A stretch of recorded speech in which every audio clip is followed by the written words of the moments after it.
السلام عليكم ورحمة الله وبركاته. اهلا متابعينا من كل مكان بفيديو جديد. ان شاء الله هنعمل مع بعض الرز الصيادية.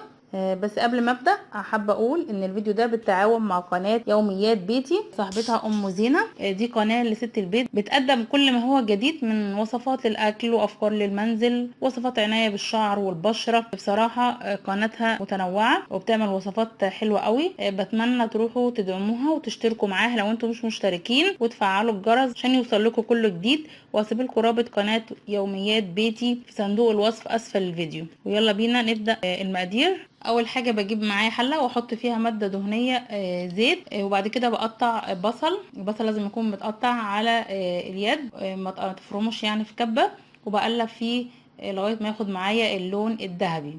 كده هو وصل معايا للون المطلوب، هو ده لونه. هحط دلوقتي معلقه كبيره من صلصه الطماطم البوريه، وهقلبها كويس. طبعا بنزلها على ماده دهنيه عشان لو في اي ماده حافظه فيها تطلع معايا. وبعد كده هنزل بالميه الاول. انا هحط مقدار الميه والميه تغلي هنزل بعد كده بالرز. خلاص كده انا حطيت مقدار الميه. لو انا هعمل كيلو من الرز هحط طبعا عليه لتر من الميه.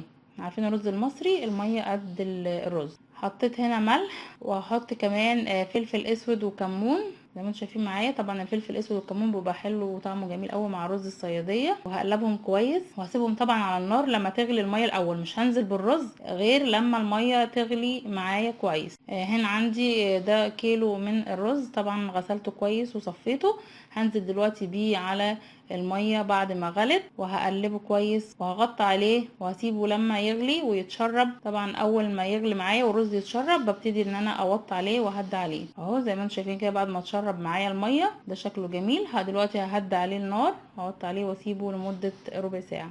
وخلاص طبعا بعد ما استوى معايا غرفته معاكم بالشكل الجميل ده. شايفين كده الحبايه بتاعته مفلفله وريحته جميل قوي، بيبقى حلو طبعا مع السمك. بتمنى تجربوه وتقولوا لي رايكم. الى اللقاء في فيديو جديد ان شاء الله. السلام عليكم ورحمه الله وبركاته.